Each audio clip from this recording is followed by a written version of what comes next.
Bonjour à tous les gourmands, j'espère que vous allez bien. Bon, c'est bientôt les fêtes de Pâques et puis après tout, pas besoin de fêtes pour se faire plaisir. J'avais envie de vous proposer 3 recettes de cakes sucrés, gourmands, mais pour autant plutôt santé, voilà, histoire de vraiment se régaler sans trop culpabiliser. Donc écoutez, c'est parti. La première, je l'adore vraiment, c'est un cake à la compote. Donc je vais commencer par préchauffer mon four à 180 degrés et c'est parti. Donc je vais prendre de la compote et je vais en mettre 350 grammes. Donc moi c'est de la compote faite maison, donc c'est vraiment encore meilleur. Je la stocke dans ces pots que j'ai gardés d'anciennes compotes que j'avais achetées. Une fois que j'en ai mis 350 grammes, je refais la tare et je vais pouvoir mettre ma farine. Cette fois-ci, je mets 200 grammes de farine de blé semi-complète. C'est quand même plus intéressant nutritivement et puis je trouve qu'aussi on sent une petite différence de goût. J'ajoute 50 grammes de sucre de fleur de coco. Donc là aussi, c'est plus intéressant nutritivement et je trouve que ça donne un goût un petit peu caramélisé comparé au sucre classique. Puis je viens casser mes 2 œufs. Je mets mon sachet de levure et j'ajoute les 50 grammes d'huile de coco que je vais légèrement faire fondre au micro-ondes, une pincée de sel, un petit peu d'extrait de vanille et c'est bon, on peut tout mélanger.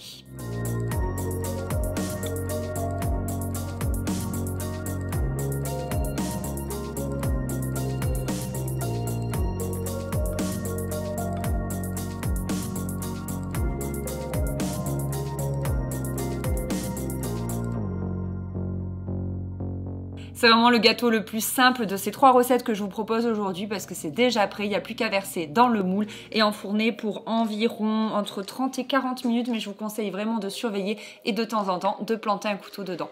J'adore cette recette, c'est facile, léger et très très bon.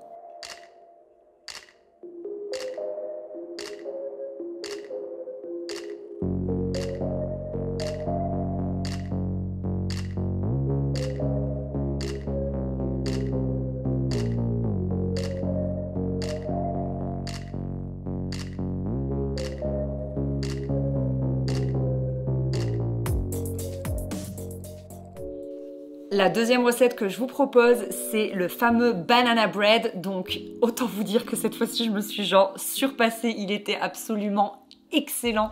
Mon chéri m'a dit, c'est simple Anaïs, il faut faire toujours des recettes comme ça. Les vidéos beauté, ça sert à rien. Donc je mets encore à préchauffer mon four, puis je vais prendre 3 bananes très mûres que je vais écraser vraiment grossièrement. Puis j'ajoute le sucre de coco encore une fois. Donc là, je vais mettre 70 grammes. Puis l'huile de coco. Donc là, il s'agit de 85 grammes d'huile de coco que j'ai fait légèrement fondre au micro-ondes. Puis je vais prendre de la farine de petit épeautre intégrale. Je la trouve en magasin bio. Donc là, c'est chez Naturalia. Et je vais en mettre 250 grammes. L'épeautre a l'avantage d'être plus digestible que le blé. Et surtout, il apporte plus de protéines finalement que les autres céréales et aussi beaucoup plus de fer. Et je trouve que ça donne un goût, mais tellement différent, faut que vous testiez.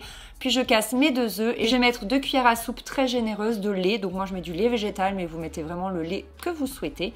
Et c'est bon, on n'a plus qu'à tout mélanger. Et là je me rends compte que j'ai oublié de mettre mon demi-sachet de levure et mes 2 cuillères à café de bicarbonate alimentaire, ma pincée de sel et c'est bon, je peux remuer et verser dans mon plat.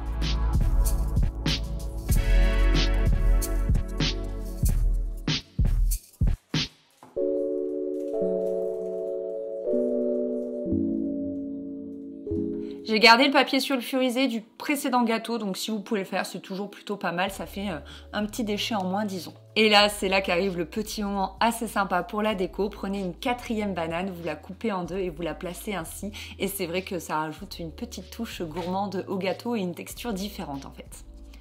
Voilà, comme je vous le disais, ce gâteau était complètement ouf. Franchement, on s'est régalé avec mon chéri, j'adore cette recette.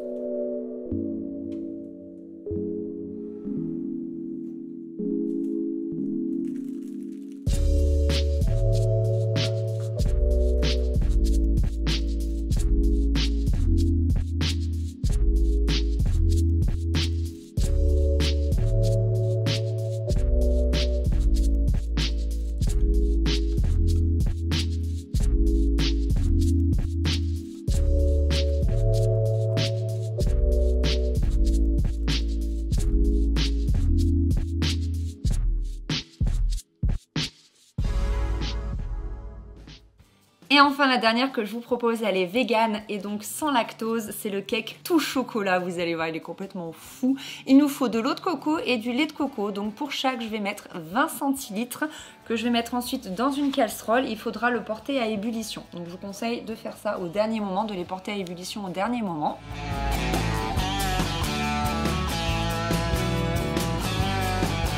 Je vais mettre 70 g de sucre de fleur de coco, puis je vais prendre du cacao maigre sans sucre. Il faut faire attention qu'il n'y ait pas de sucre pour vraiment garder les saveurs, puis comme on a déjà mis du sucre auparavant, c'est suffisant. Donc je vais en mettre 20 g. Puis je prends 100 g de chocolat noir pâtissier que je vais hacher grossièrement avec un gros couteau.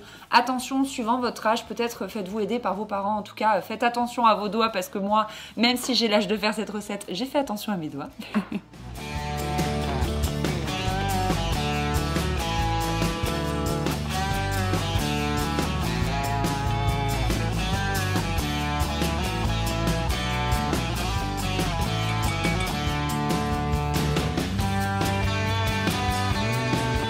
Puis à nouveau, je prends 50 g d'huile de coco que je vais faire fondre au micro-ondes.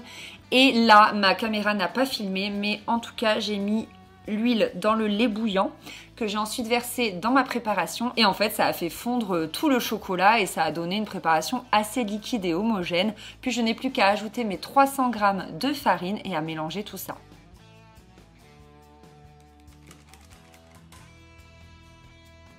À ce stade-là, je m'en mets absolument partout.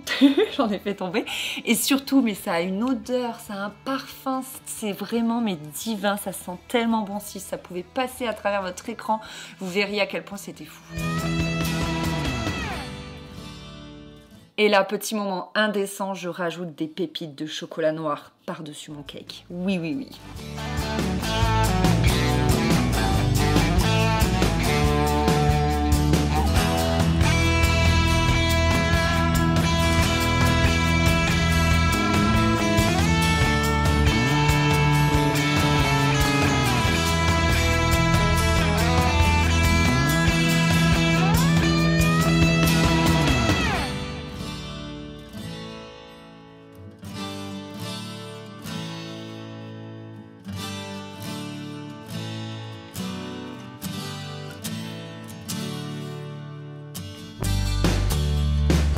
Ce gâteau est vraiment très très chocolaté, il est incroyable. Je vous conseille cependant de le démouler, de le couper qu'une fois qu'il est bien froid parce qu'il est assez friable du fait qu'il n'y ait pas d'œufs.